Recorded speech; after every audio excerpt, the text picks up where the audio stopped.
एक तरफ उत्तर कोरिया का तानाशाह किम जोंग उन रूस घूम कर आया तो उसके बाद चीनी चाणक्य रूस पहुंचे हैं और घंटी बजनी शुरू हो गई है कि आखिर सब ठीक है या कुछ होने वाला है बड़ा। जहां एक तरफ ये सब कुछ हो रहा था तो वहीं अचानक से पाकिस्तान को क्यों डर लगने लगा है। मीटिंग तो रूस और चाइना की हो रही है। पाकिस्तान कौन से पोल खुल जाने के बाद बुरी तरीके से घबराया नजर आ रहा है। जानेंगे जियोपॉलिटिक्स में क्या कुछ चल रहा है। आइए जानते हैं इन खबरों को विस्तार से। कहते हैं 1 का सैर, 2 का मिलना, 3 का पिटना और 4 का स्यापा। जब मिलने लगे ना बहुत ही अलग अलग तरह के लोग तब समझ में आने लगता है यहाँ कुछ तो गड़बड़ जरूर है, वो भी जब अचानक से मीटिंग होना शुरू हो। कहा जाता है किम जोंग उन रूस की यात्रा पर निकलने से पहले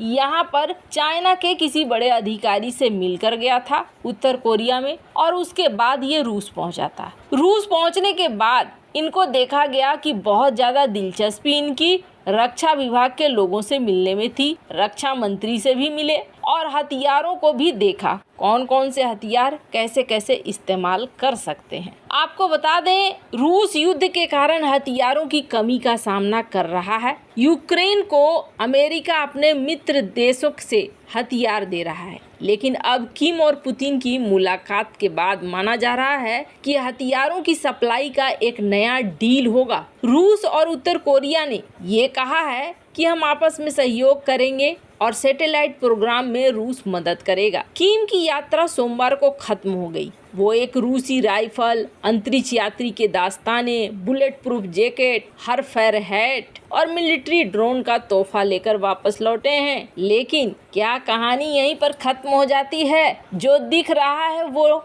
चीज नहीं हो रही है, जो नहीं दिख रहा है वो हो रहा है। जियोपॉलिटिक्स में अक्सर चीजें क्लियर नहीं होती हैं। जब घटना होना शुरू हो जाती है तब सही चीजें निकल कर आती है। ये क्रम हो रहा है। इसके बीच में एक नया ऐलान होता है। किम जोंग उन वहां से निकलता है और चाइना ऐलान करता है कि हमारे सबसे बड़े राजनयिक और विदेश मंत्री वांग यी रूस के दौरे पर पहुंचे हैं। सुरक्षा वार्ता के लिए रूस पहुंचे हैं क्योंकि रूस लगातार समर्थन मांग रहा है। चीन पर पश्चिमी देश आरोप लगाते हैं कि वो रूस की मदद कर रहा है। वांग यी भी अपनी यात्रा ऐसे समय में कर रहे हैं जो बता रहा है राष्ट्रपति पुतिन मिले, उत्तर कोरिया के सुप्रीम लीडर मिले, तो फिर अचानक से ये तीसरे क्यों पहुंच गए हैं। रूसी राष्ट्रपति पुतिन भी आने वाले हफ्तों में चीन की यात्रा पर जा सकते हैं और इससे पहले वांग यी की ये यात्रा और भी महत्वपूर्ण हो जाती है। कई रिपोर्ट्स कहते हैं कि पुतिन अगले महीने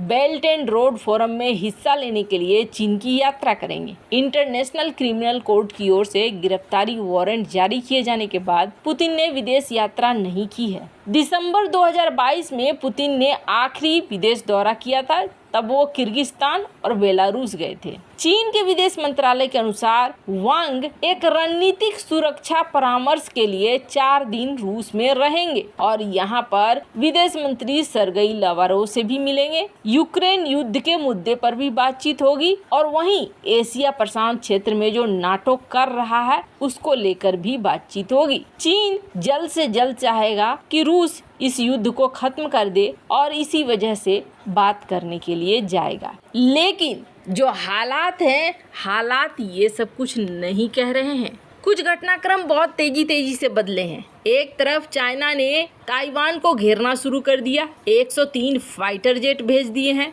तो क्या ताइवान पर हमले का प्लान बना रहा है चाइना? और चाइना जानता है इसमें रोड़ा बन सकता है अमेरिका, तो किम जोंग उन को पहले से ही तैयार रख रहा है ताकि अमेरिका का ध्यान दूसरी तरफ बांटा जा सके। क्या एक रणनीति बन रही है कि कैसे कैसे हमें ताइवान को मिलाना है? खैर, जहां एक तरफ ये सारी मीटिंग भले इसके लिए हो रही हो, पर इस मीटिंग में कहा जा रहा है एक और देश की बातचीत जरूर होगी, क्योंकि उस देश ने तगड़ा वाला रूस को झटका दिया है। वो भी तब जब चाइना को वो अपना आयरन बिरादर बताता है, और वो देश कोई और नहीं है, वो देश है पाकिस्तान। आपको याद होगा पाकिस्तान ने किस तरीके से ना दोहरी नीति चली थी। आपको बता दें पाकिस्तान कोशिश करता है कि भारत की तरह दो नाव पर एक साथ सवारी कर ले, लेकिन जिस तरीके से भारत ने बैलेंस बनाकर रखा हुआ है उस तरीके का बैलेंस बनाने की ताकत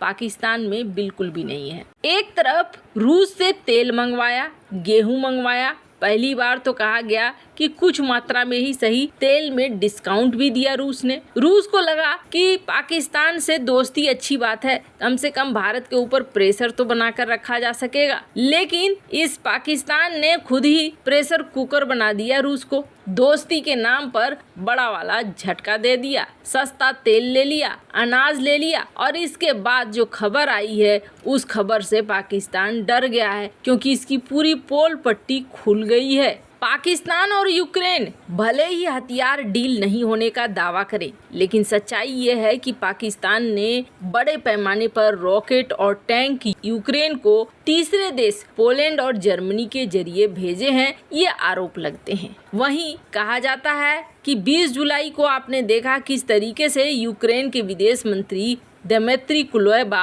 अचानक से पाकिस्तान की यात्रा पर पहुंच जाते हैं, और ठीक इससे पहले रूस ने यूक्रेन को हथियार देने को लेकर पाकिस्तान को चेताया था और कहा था ऐसा कुछ करने की कोशिश नहीं करना। लेकिन कहा जा रहा है कि पाकिस्तान की चीन, रूस और अमेरिका दोनों से ही डॉलर कमाने की चाल का खुलासा हो गया। आटे के लिए तरस रहे पाकिस्तान को रूस ने कई टन गेहूं दिया और तेल दिया, तो वहीं अमेरिका संग कथित तौर पर डील कर लिया पाकिस्तान ने, और डील करके IMF की लोन लेने के लिए अमेरिका के आगे घुटने टेक दिए और यूक्रेन को घातक हथियारों की सप्लाई कर दी। अब जब एक मीडिया रिपोर्ट में इसका खुलासा हुआ है तो पाकिस्तान को डर लगने लगा है। पाकिस्तान जानता है कि ये मामला खुल गया है तो अब रूस के गुस्से का शिकार बनना पड़ सकता है। वो भी सिर्फ रूस नहीं बल्कि चाइना भी। चाइना को भी ये बात अच्छी नहीं लगेगी कि उसके दोस्त रूस के खिलाफ पाकिस्तान ने इतना बड़ा काम कर दिया है।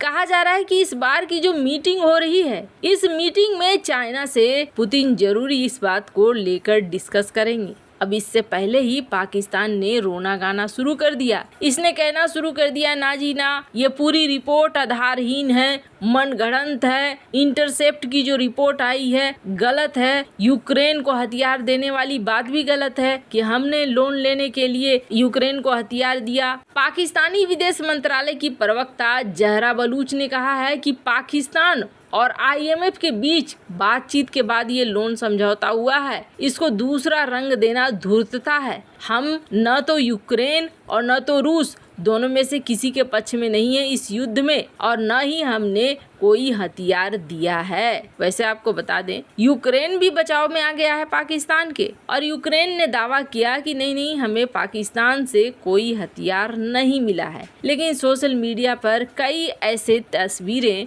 जरूर दिख रही थी जिसमें पाकिस्तानी हथियार होने के दावे किए गए थे। खैर, इन सब मामले में आपकी क्या राय है, कमेंट कर जरूर बताएं। जल्द मिलते हैं अगले वीडियो में नई खबर के साथ।